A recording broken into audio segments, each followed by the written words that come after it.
Hey guys, welcome to my 6-month update.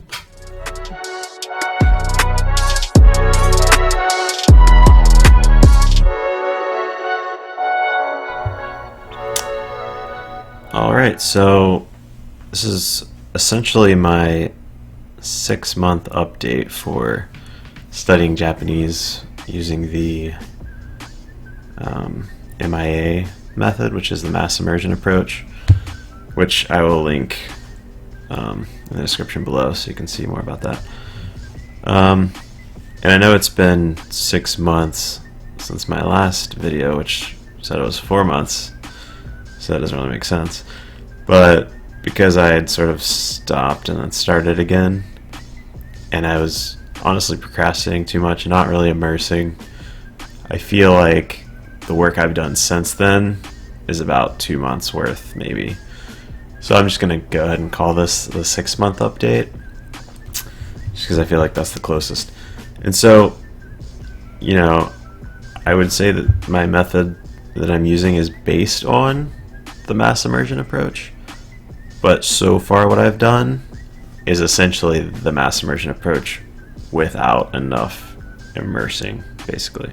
I haven't listened to enough Japanese yet, but otherwise I've done all the other stuff, you know, like studying kanji with the recognition kanji deck and studying take-in grammar and all that kind of stuff.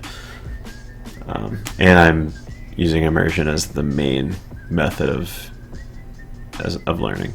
But I think the thing I've done in the past 6 months to a year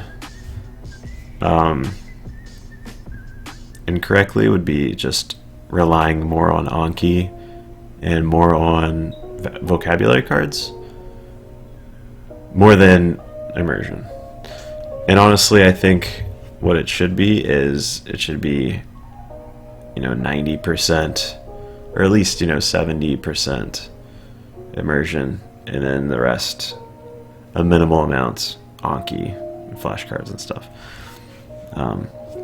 So from this point on, my goal is to really do way more immersing and, you know, the same amount of Anki, but not let it dominate. Because what I've noticed in the past 6 months or a year or whatever is that, you know, right now I'm currently at about 13 to 1400 vocabulary words learned in Anki. And I've pretty much gone through the majority of Take Him's grammar guide, like his main section, all the way up to the special expressions section. I haven't really gone through that at all yet. And I've also, for grammar, I've sort of studied Japanese Ammo with Misa on YouTube, her channel. I think she really does a good job of explaining each sort of grammar point very thoroughly with a lot of examples. She does speak kind of slowly, but I think overall it's a really useful resource for grammar learning. Although I do believe that immersion is a better way to, you know, really absorb grammar. I think in the beginning it's, you know, I think it's okay to sort of learn the basics of grammar. And I think then through immersion, that's where you really probably pick up grammar naturally, and then probably we'll have to come back and sort of look through Take Him again and stuff like that to sort of solidify any grammar that I'm having trouble understanding. So yeah, I think I mentioned in my last video what I was using for vocabulary was the N5 Tango book, which was recommended by Matt vs. Japan. And so now I've finished that and I'm on to the N4 Tango book, which is 1500 more sentences. And these are really cool. Some of them I've noticed are really kind of repeating words that you kind of learn in the N5 Tango book, but I think that's okay because they use grammar that's a little more advanced in this book sometimes, and it kind of refreshes my memory of that word. So after I finish the N4 vocabulary book, which should be in a few months. I'm planning to do all of my vocabulary from immersion, just sentence mining shows that I watch, manga that I read, articles online that I read, all that stuff. That's where all my sentences will be coming from. And I think that'll actually make it easier to remember the sentences as well, because it'll be a little more memorable, I think, if it's from my immersion sources. But yeah, and then I want to study pitch accent as well, probably at the end of this year. Once I feel like I can really hear Japanese better and like listen for words a lot better, that's when I want to start studying pitch accent. And I think for that I'm going to use Dogen's videos on pitch accent, which I've heard really good things about. And he has those on his Patreon. But I think he might have the first one on his YouTube channel. So as for what I've been using to immerse lately, a lot of times I've just been watching shows on Netflix, like High Score Girl, Good Morning Call, Terrace House, Scam, shows like that. Basically, I'm trying to just watch shows that are dramas that would be like everyday life stuff. I don't want to watch too much in the realm of sci-fi and fantasy, just because I feel like the vocabulary would be a little more complicated than I want to do right now. So I kind of want more like everyday words. And then besides Netflix, I've been looking at this one website called Watanoshi. It's like WATANOC.com or something. I'll link that below. But that's basically easy articles in Japanese, like N5 through N3 level. It tells you what level they are.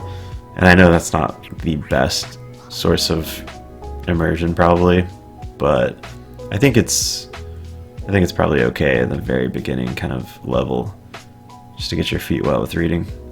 Even though I do want to do a lot more reading immersion, just with subtitles on shows that I'm watching. So I'll probably do a lot more of that, more so for reading. And I recently got YouTube Premium or whatever, and that's actually been really cool. It's expensive, but it's really cool because you don't have ads, and then especially for immersion it's useful because when you shut the app it's still playing, so you could just keep listening to whatever you're listening to. Save your playlists of what videos you've watched, and then play them again on shuffle or something and just keep listening to that. I think that's really good for immersion because you can just look up videos on whatever you're interested in. For example, I've been listening to or watching a lot of videos about craft beer because that's the industry that I work in and it's something I'm interested in. So to hear them use beer terminology in regular conversations and stuff is very cool because I'm learning words about beer, plus I'm learning just common words as well. And so that kind of holds my interest more than just some random YouTube video that I'm not really into. So as far as kanji goes, I've noticed that kanji that I had first learned in the N5 Tango deck, like 6 months ago or something, I'm noticing that a lot of those don't really give me trouble anymore. But if it's a fairly new kanji, like in the past month, sometimes I still really struggle to remember it in my sentence, so I have to use furigana on the word. And I don't really feel too bad about that because I've noticed that over time I do get rid of the furigana and it's not as bad. And I've also noticed that I think it depends on how interesting or relevant I find the word. Like if it's a word related to beer, for example, I'm probably much more likely to remember that word in kanji than if it's just the word for, like lawyer or something that's not really interesting to me. But I think over time, it'll just get easier and easier as I start reading more. But because most of the exposure I have had to kanji has been in Anki, unfortunately, I just need to do more reading immersion eventually, and with subtitles, and I think that'll really help. But as far as the recognition RTK deck for kanji and Anki, I've stopped reviewing that deck. I got rid of it just because it had been like a year since I started it, so I figured it was time to let it go. I was really just tired of reviewing that deck, because I think I'm doing okay without it, honestly. And I don't think it's really adding a ton to just keep reviewing that. But I do plan to do traditional RTK, where I learn to write out the kanji and do all 2,000 some in the next maybe year and a half or 2 years from now, once I'm closer to fluency. I think that's when I want to go back through and really learn all the kanji like much better. And I know it's not necessary to learn how to write kanji, because it's, we don't usually write very often. But I think I would like to actually learn how to write kanji decently, because at least the most common ones, because I do actually enjoy writing kanji. And it could be a little useful if you're filling out paperwork and stuff to know some really common ones, or ones that are relevant to you.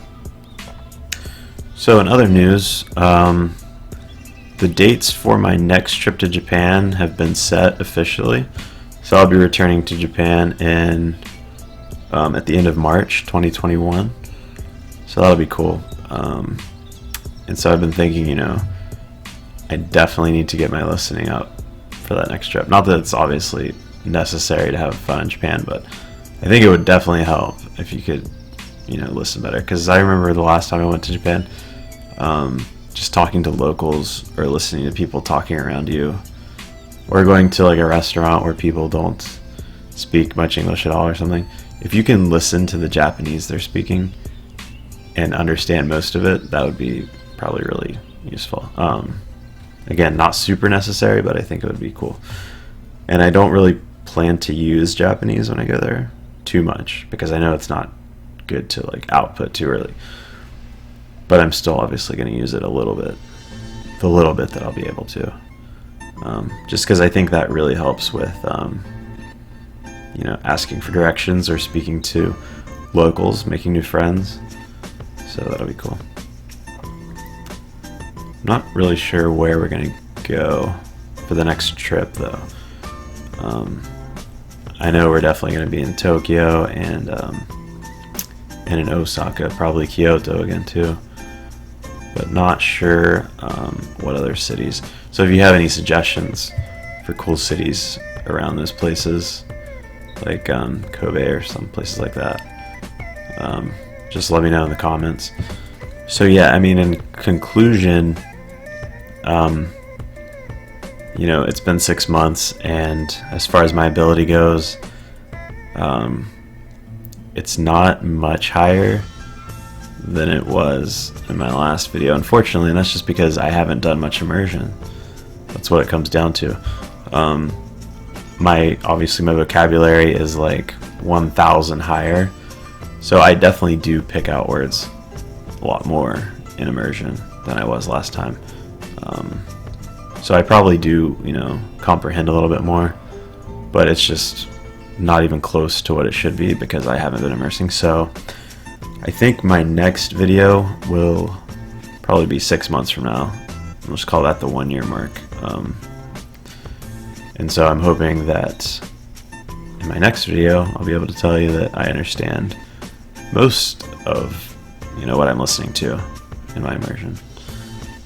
So I'm probably planning to do, because of my job and stuff, I've only got limited amount of time, and doing design and stuff on the side as well. I'm probably going to only have time to do maybe, on average, 3 hours a day of immersion. And I know that's not a ton, but I'm hoping that it's enough to make decent progress. So we'll see where that gets me. 3 hours a day of immersion.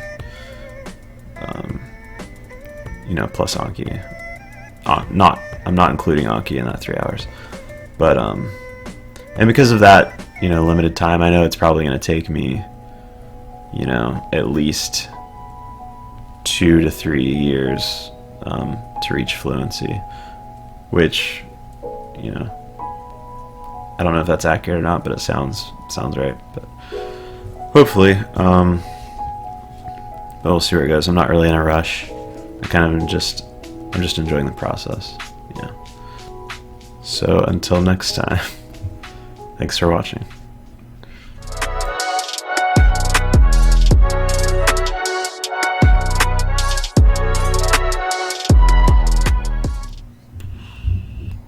Literally like 2 minutes of just dead shit.